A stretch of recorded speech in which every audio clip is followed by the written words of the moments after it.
The summer of 1863 found the United States torn asunder by the brutal conflict of the Civil War.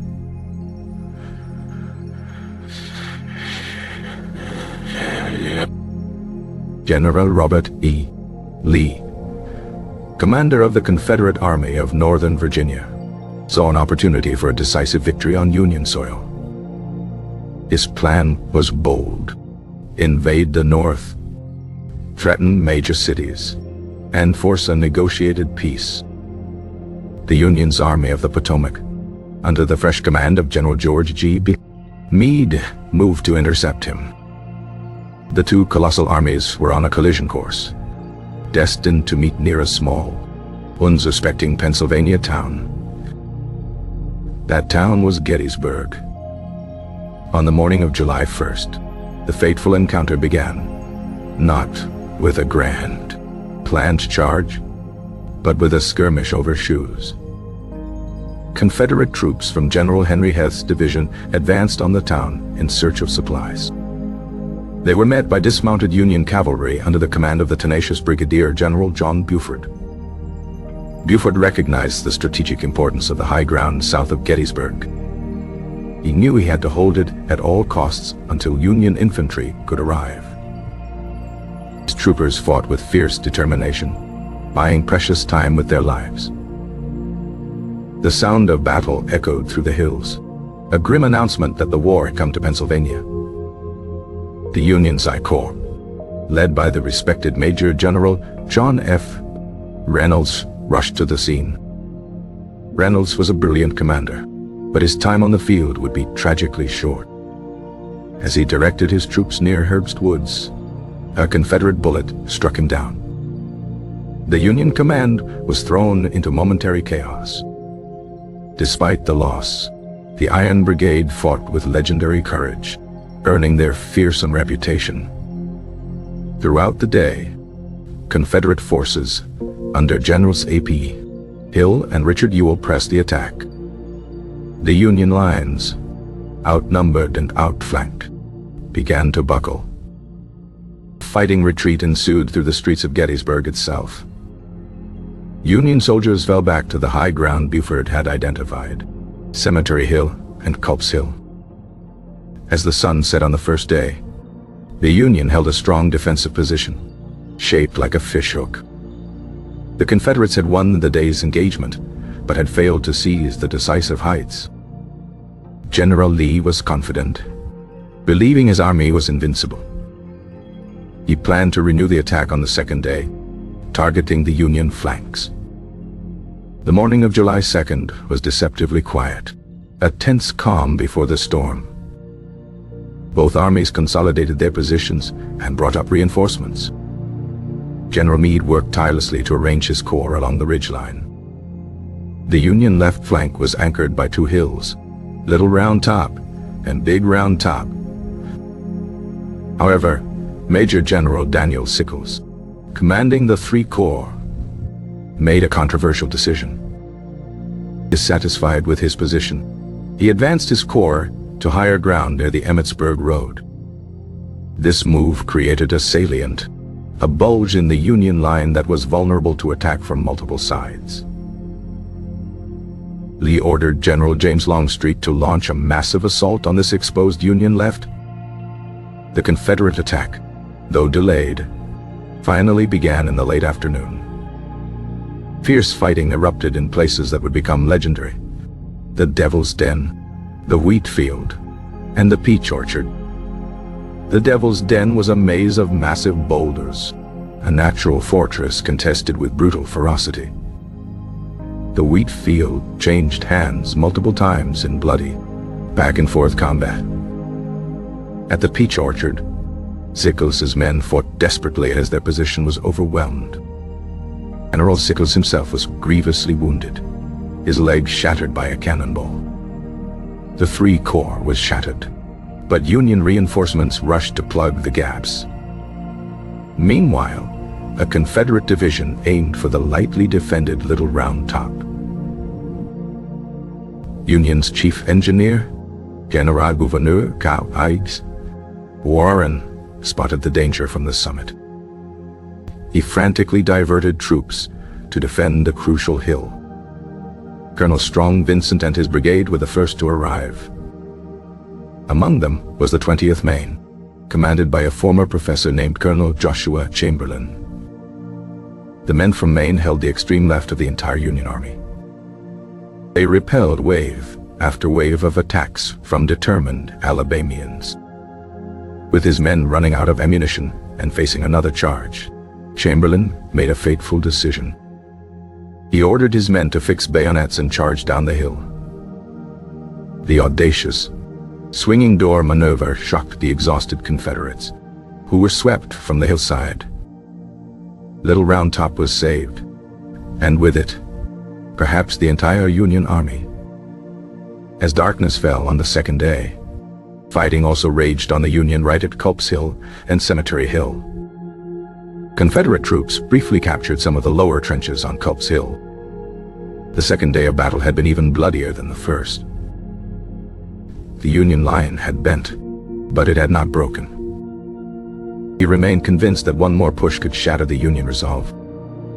He decided to stake everything on a massive frontal assault against the Union center on the third day.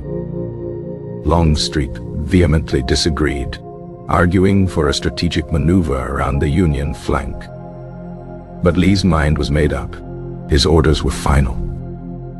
The morning of July 3rd began with Union forces retaking their lost ground on Culp's Hill. Then around 1 p.m., a thunderous artillery barrage commenced. Over 150 Confederate cannons opened fire, attempting to soften the Union center. Union artillery, under the command of General Henry Hunt, initially responded in kind. The bombardment was the largest of the war, its roar heard for miles. After a time, Hunt ordered his guns to cease firing to conserve ammunition and cool the cannons. The Confederates mistakenly believed they had destroyed the Union batteries. Now was the time for the grand infantry assault. Approximately 12,500 Confederate soldiers stepped out into the open fields. The charge was led by the divisions of Generals George Pickett, J. Johnston Pettigrew, and Isaac Trimble. They marched for nearly a mile under the hot afternoon sun. The Union troops waiting behind a low stone wall on Cemetery Ridge watched in awe and dread. As the Confederates came within range, Hunt's silent cannons roared back to life.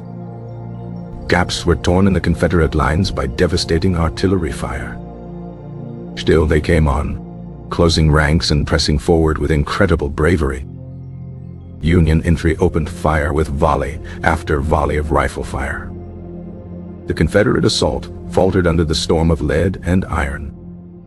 A small number of Virginians, led by General Lewis Armistead, managed to breach the stone wall.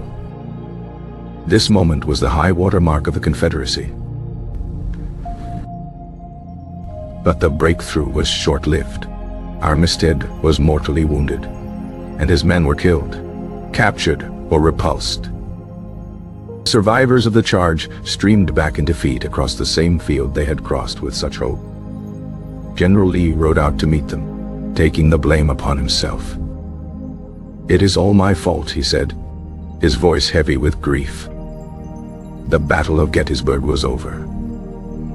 The cost was staggering, with over 50,000 casualties from both armies. On July 4th, Lee's shattered army began its sorrowful retreat back to Virginia in a driving rain. Meade's army, itself battered and exhausted, did not immediately pursue with vigor. The Confederate invasion of the North had been repulsed.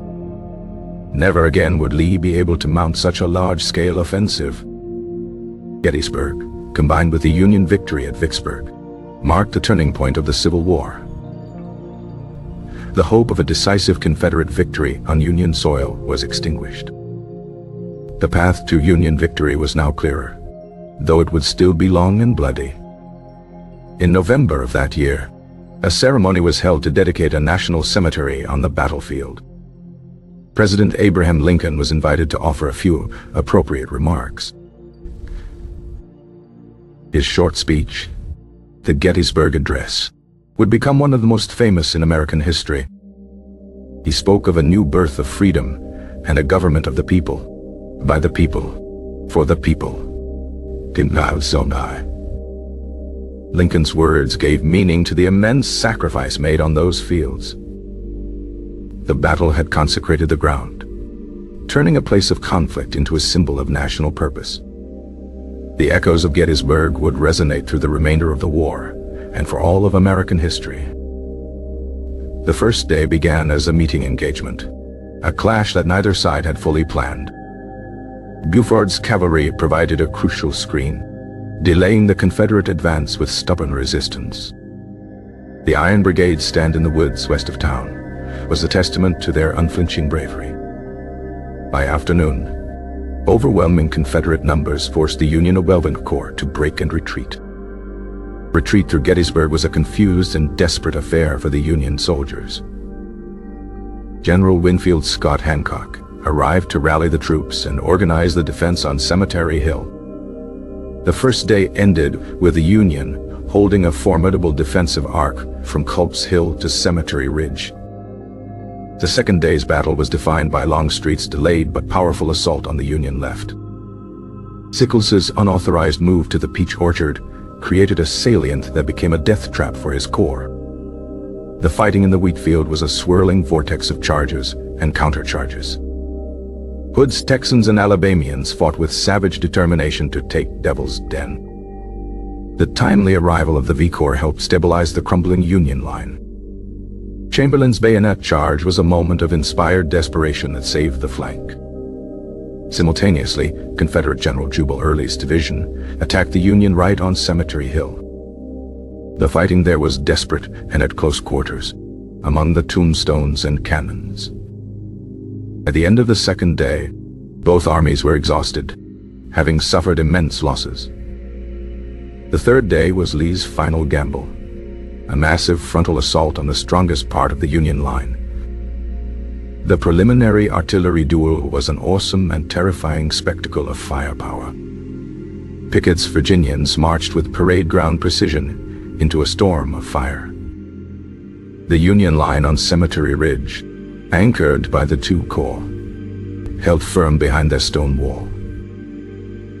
The charge reached its climax at a small copse of trees, the focal point of the assault.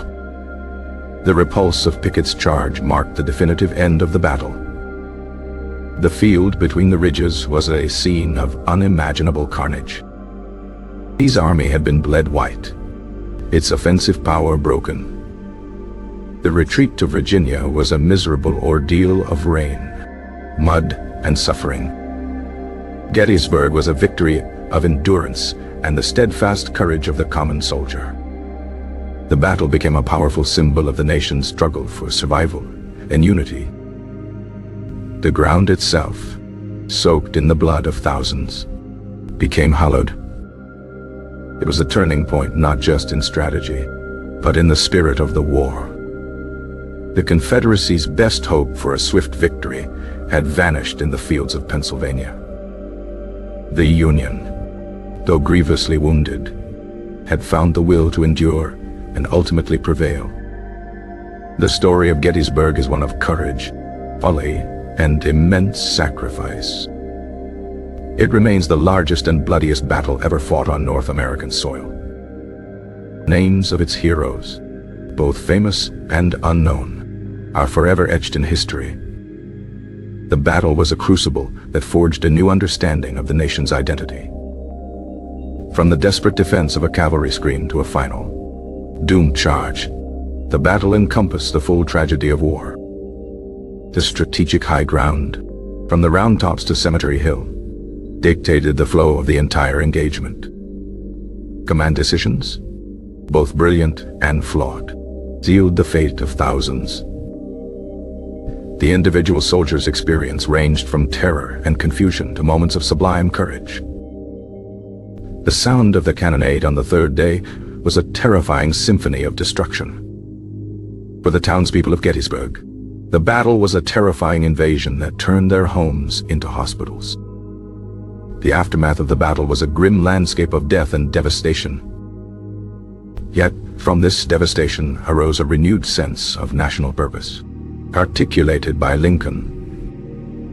Turning point at Gettysburg ensured that the war would continue until the Union was preserved. The memory of the battle serves as a solemn reminder of the price of freedom and the cost of division.